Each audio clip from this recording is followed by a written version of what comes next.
Bayangin ada suatu obat yang bisa bantu lu hidup lebih panjang, nurunin resiko penyakit kronis, bikin mood lu lebih stabil, memori lu lebih tajam, dan mental lu lebih tahan banting. Tapi obat ini kagak dijual di apotek dan gak ada bentuk pilnya. Dan ini gratis. Nama obatnya adalah lari.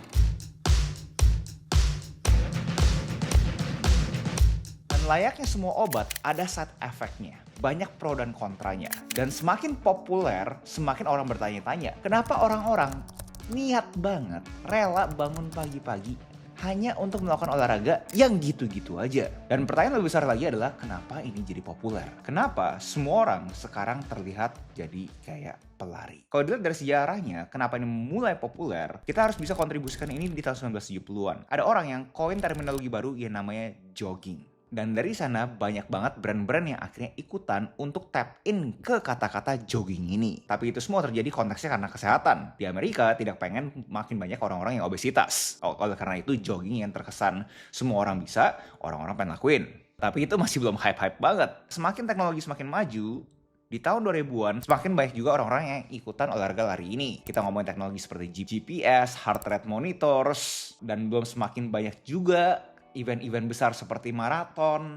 Mulai tuh makin rame. Tapi puncak keramaiannya seperti yang kita bisa lihat dari datanya Strava tahun 2020. Kita ngomongin sekarang tuh orang setiap kali lari selalu bikin konten. Belum juga ada reportase yang bilangin Run Club, klub lari itu udah kayak Tinder. Jadi kalau misalnya awal-awal tuh adalah health booming, terus di tahun 2000-an maraton itu yang namanya performance booming, sekarang yang namanya identity booming. Makanya ramai banget orang-orang mau masuk ke olahraga ini. Kenapa ini bisa dibilangin identity booming? Karena kalau misalnya kita lihat, masuk ke maraton, itu kan susah ya. Contoh kita ngomongin New York Marathon di sini. 200.000 aplikan guys. Hanya 3% itu yang bisa di-accept. Probabilitas lu masuk ke Harvard lebih tinggi dibandingkan lu masuk ke New York Marathon. Lu bayangin seberapa gilanya itu event. Dan begitu lu menyelesaikan ini semua, rasanya kan luar biasa ya. Dan saat dopamin lu udah mentok di atas ini, lu kayak pengen melakukan hal lain kan ya.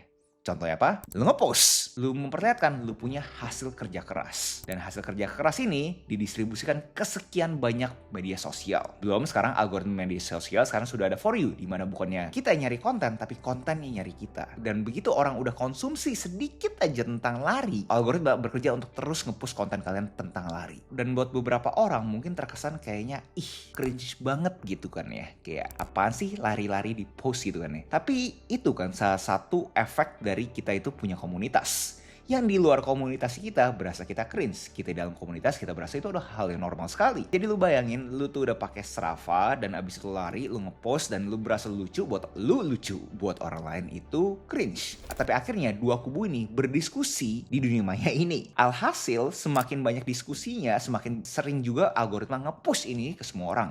Karena algoritma ngeliat itu bukan perdebatan guys, tapi engagement. Tapi kalau misalnya cuma permainan media sosial doang, bikin orang FOMO-FOMO doang, kenapa sih orang-orang itu ke-trigger untuk ikutan? Karena kalau misalnya FOMO-FOMO doang, harusnya nggak mungkin dong grafisnya itu se-ekstrim ini kan. Nggak mungkin eksponensial. Pasti harusnya turun. Ini udah ada studinya juga. Dimana pada umumnya saat lu tuh udah pala 3 dan pala 4, lu tuh mencari identitas yang baru. Dan lu bayangin, lu punya rumah dimana lu harus memakai topi keluarganya lu harus ke kantor dimana harus lu memakai topi profesionalnya lu. Karena lu sudah mempunyai 2 topi ini, lu pengen punya topi satu lagi. Dimana lu nggak usah pakai topi profesional lu nggak usah pakai topi keluarganya lu mencari yang namanya third space, di mana olahraga lari bisa masuk ke third space ini. Dan orang mulai suka terhadap third space ini karena mereka dapat identitas. Sekali lagi, kenapa identitas sebagai pelari ini adiktif banget buat orang-orang yang umur 30 atau 40-an? Karena di rumah atau di kantor, status lu penuh beban ekspektasi orang lain. Tapi begitu lu pakai sepatu lari dan turun ke jalan, semua atribut sosial lu copot.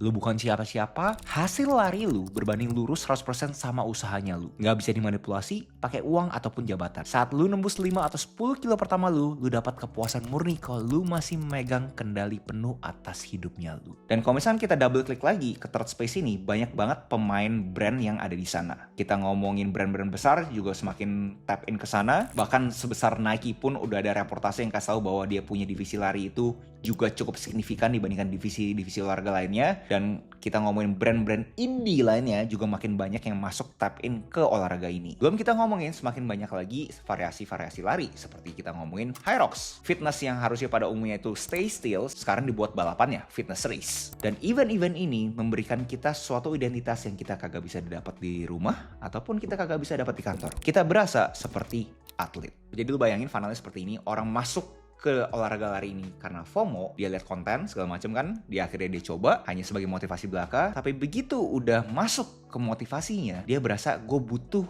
memvalidasi gue punya identitas, nggak cuma motivasi FOMO-FOMOan doang, gue harus beneran jadi pelari. Mindset seperti itu nggak cuma satu orang, sekian banyak orang yang melihat dan mengkonsumsi konten-konten lari di media sosial. Dan uniknya, tren yang terlihat sehat ini aja masih ada peran antagonisnya. Dan kita coba berpikir secara objektif aja, apakah lari itu sehat guys? Karena bahkan ada kontranya, kasih tahu bahwa lari itu bisa berbahaya untuk kita punya lutut. Banyak orang, terutama orang kota, yang karena FOMO langsung hajar lari jarak jauh tanpa proper training atau penguatan otot. Hasilnya bisa cedera IT band, ankle-nya kena, sampai lututnya hancur. Olahraga yang harusnya bikin sehat malah jadi bumerang karena ego yang pengen buru-buru kelihatan kayak pelari profesional di media sosial. Pelari culture, itu sisi bahayanya. Sisi positifnya, kita bisa ngomongin beberapa chemical yang terjadi saat atau sesudah kalian tuh lari. Kita ngomongin endorfin kalian, kita ngomongin dopamin kalian, kita ngomongin serotonin kalian, kita ngomongin endocannabinoid kalian. Itu semua tuh terjadi. Alhasil itu kenapa kalian itu pas lagi lari, kalian itu berasa sesuatu yang beda. Kalian dapat kejelasan, kalian dapat ketenangan, bahkan kalian tuh dapat ide pas kalian lagi lari. Kalian bayangin, kalian coba deh kalian lagi lari, bener kalian dapat ide nih, wah kayak cocok nih kalau misalnya gue bikin bisnis digital seperti ini. Nah, di situ pun jangan stop di idenya doang guys. Kalian bisa langsung beraksi sekarang dengan yang namanya Elianka.id, di mana itu adalah suatu website builder yang ngebantu kalian untuk bisa langsung jualan bisnis digitalnya kalian. Mau kalian di sini udah punya toko online dan pengen bikin website sendiri, kalian bisa jualan physical produknya kalian. Kalian di sini adalah IO yang pengen bikin event-event lari, juga bisa jualan kalian punya event di sana. Semua udah terintegrasikan dengan payment gateway, bisa scan QR code, jadi registrasi lebih gampang. Dan kalau misalkan kalian di sini adalah content creator yang mau jual produk digitalnya kalian bisa jualan ebook, e-course pun juga ada di sana. Jadi setiap kali kalian lari dapat ide bisnis, jangan stop di sana. Fokus guys. Step pertama kalian bikin dulu website di bawah 1 menit yang namanya lnk.id. Dan masih banyak banget lagi benefit-benefit kalau misalnya kalian tuh beneran ngelakuin aktivitas ini secara serius. Dan gue sendiri pun sebagai orang yang FOMO dan main cobain lari, awal-awal gue yakin kalian semua pasti bisa relate. Capeknya ampun-ampun, karena gue nggak pernah lari, mendadak disuruh lari, jelasnya kaget. Tapi ada suatu hal di lari yang menurut gue sangat mencerminkan kita punya kehidupan.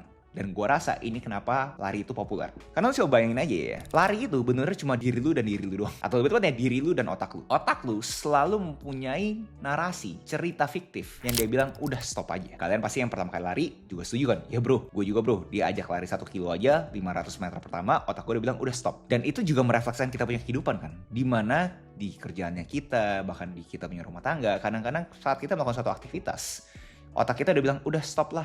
Gue pengen nyari sesuatu nyaman aja. Kenapa harus ngelakuin hal-hal yang gak nyaman ini? Tapi kalau misalnya kita berhasil menyelesaikan hal-hal yang tidak nyaman ini, bikin kita ke-trigger kan, kayak seakan-akan, kita bisa ya ternyata ya. Jadi gue spekulasi, hal abstrak seperti itu yang bikin orang itu candu sama yang namanya lari. Yang bahasa kerennya, runner's high.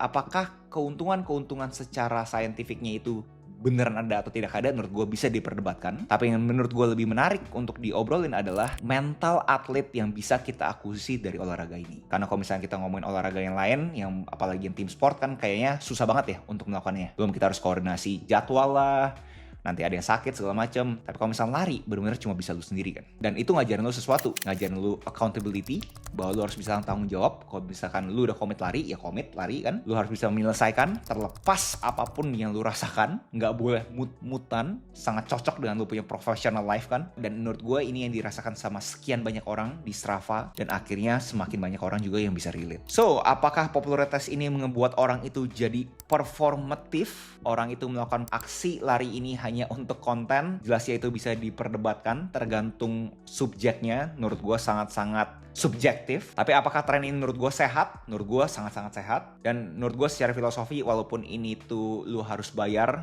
karena banyak banget ya gue liat memes-memes yang kasih tahu bahwa lari itu adalah olahraga mahal. Ngomongin sepatunya lah, bajunya lah, kacamatanya lah. Kayak banyak banget perintilan-perintilan yang seakan-akan lu harus beli untuk lu tuh bisa lari, dan alhasil jadinya nih olahraga nggak gratis lagi. Yes, itu dalam konteks lu beneran atlet, pengen nyari performance, menurut gue make sense. Tapi apapun biaya pengeluaran lu terhadap lari, menurut gue tuh lu bukan mengeluarkan untuk lari tersebut. Jadi kalau misalnya lu contoh lu bayar event lari 5 juta gitu kan ya, lu bukan bayar 5 juta untuk lari guys. Lu bayar 5 juta untuk ketemu versi diri lu saat udah lewatin garis finish tersebut. Lu pengen kenalan sama dia tuh siapa. Dan itu yang bikin orang tuh candu. Dan menurut gue ini sangat sehat. Next video siapa yang menurut kalian menarik untuk gue bawakan? Tinggal komen aja di bawah. Jangan lupa like, comment, subscribe, nyalain notifnya, share teman kalian, and I'll see you next video. Salam kreatif.